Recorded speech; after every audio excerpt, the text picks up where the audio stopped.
안녕하십니까? 유나의 감동 주파수입니다.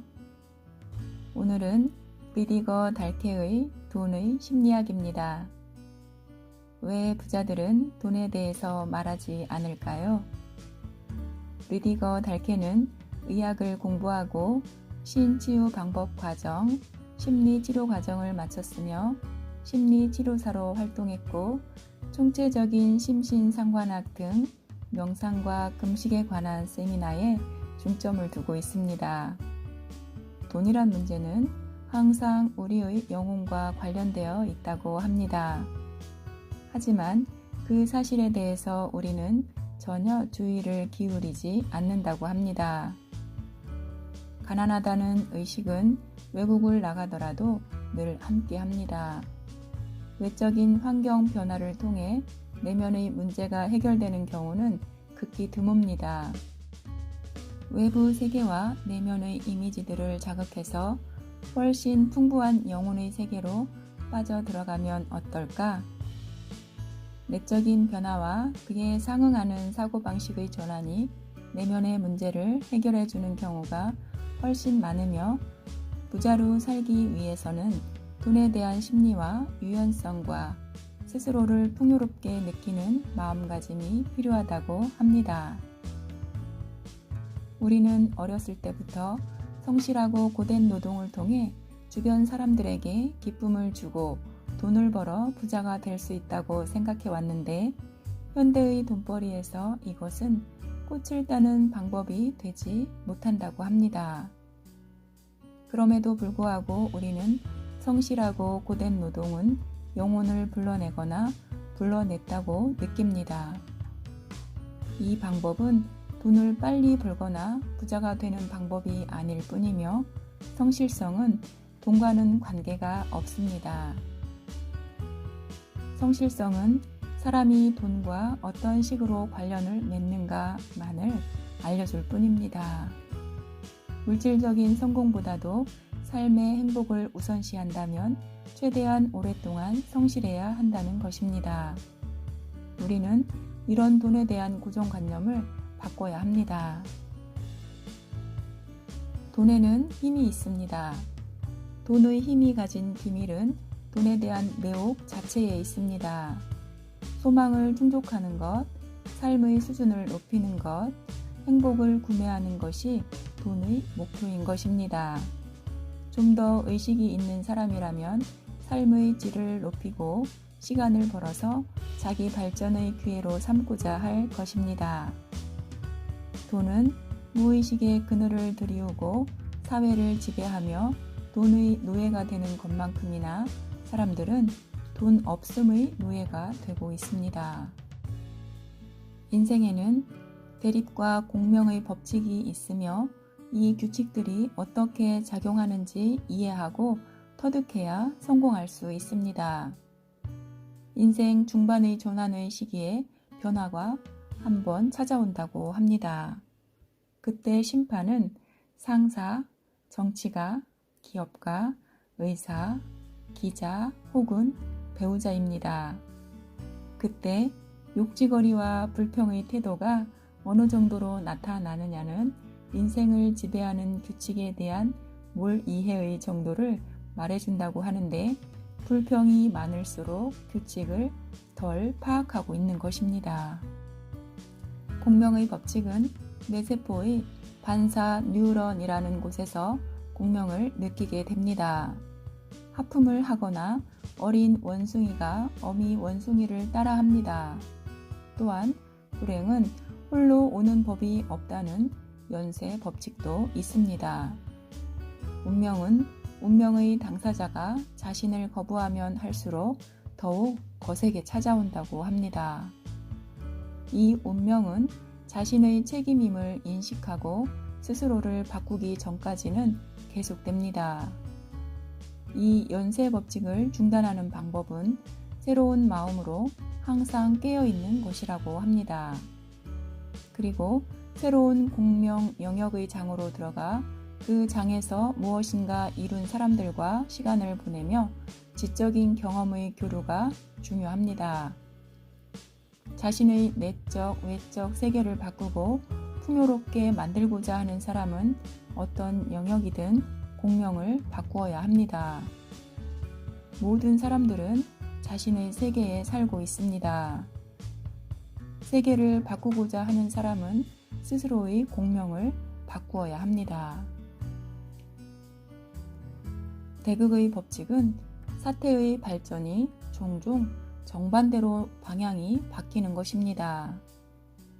영혼의 발전이 자신의 상태를 따라잡지 못하면 종종 예기치 못한 큰 행운은 실패를 경험하면서 불행으로 변화됩니다. 적지 않은 사람들이 대극의 법칙을 경험하며 물질적인 부가 영혼의 불행이나 고통과 결합되어 결국 영혼의 빈곤으로 이어지기 때문입니다. 대극의 법칙의 파급력은 공명의 법칙을 넘어선다고 합니다. 대극의 법칙은 잠재의식과 자신의 그늘이 관련 있습니다.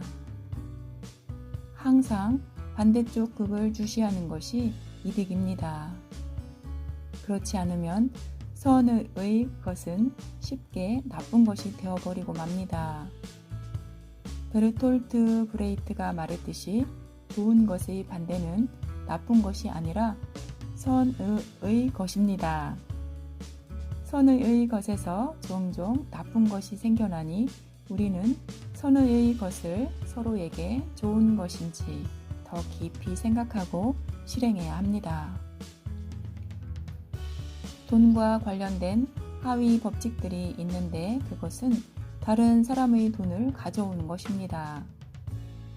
남의 발전을 돕는 방식만으로도 그것이 가능하며 그것이 불편하거나 혹은 너무나 선한 사람이라면 그냥 가난한 상태로 살아야 합니다.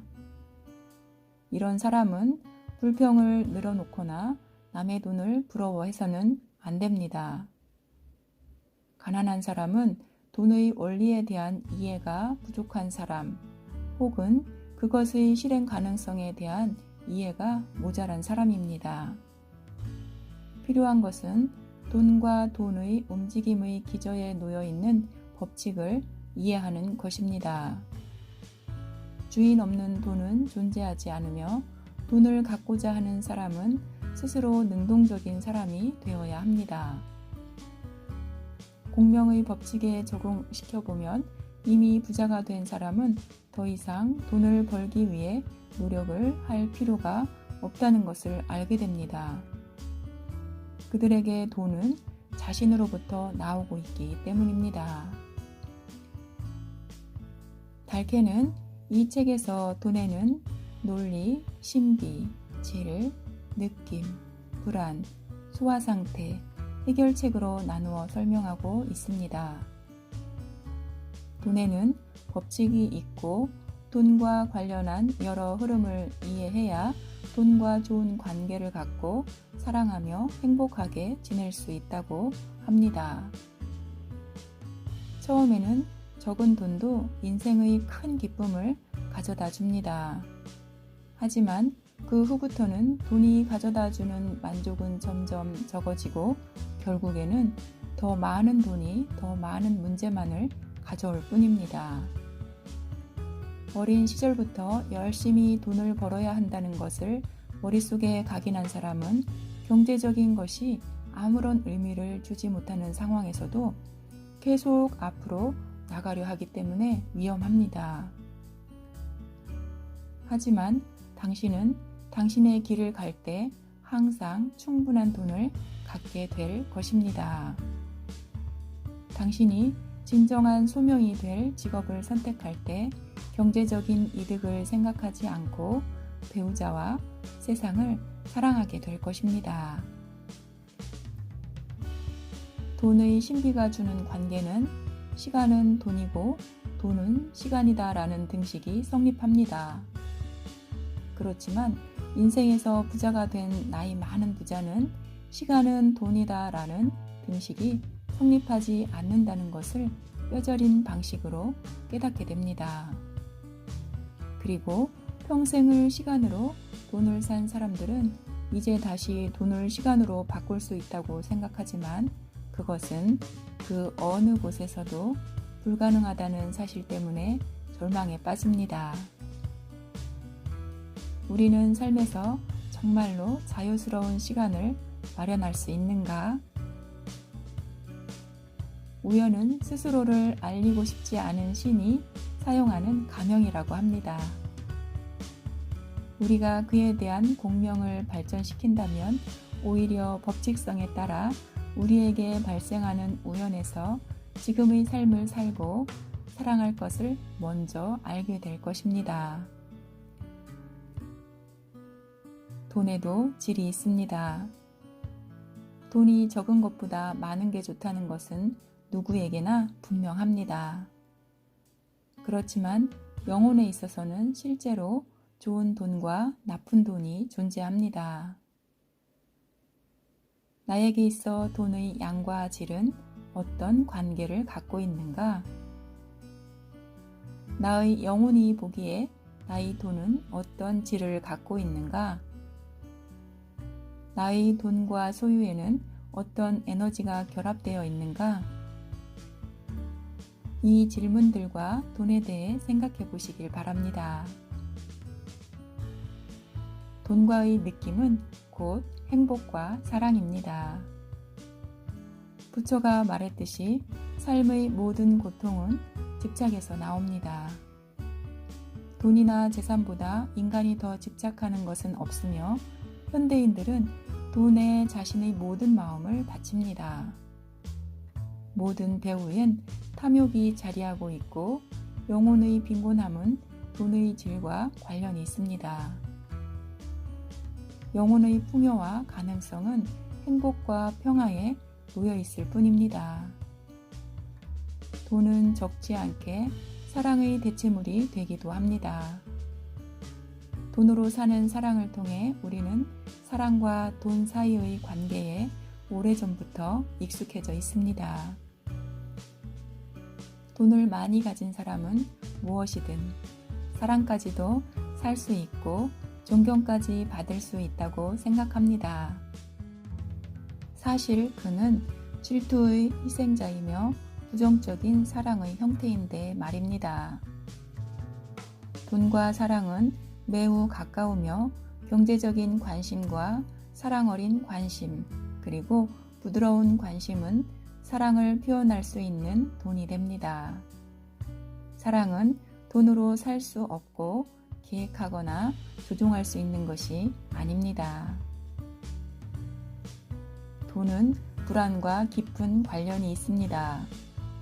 모든 불안은 영혼의 차원에서 경험되지만 생존의 불안은 대부분 물질적 영역에서 생성됩니다. 돈을 열심히 쌓아놓은 사람은 불안으로부터의 자유를 벌어두려는 것이지만 열심히 일해도 돈은 희망을 충족시켜 주지 않습니다. 심지어 그 충분함에 도달했다고 하더라도 말입니다. 불안으로부터의 자유, 감성적인 행복은 물질적인 영역에서 더 많은 돈을 번다고 해서 도달할 수 있는 것은 아닙니다. 실제로 돈과 불안 사이에는 불안이 돈을 더 모으도록 유혹하는 악순환이 작용하고 있습니다.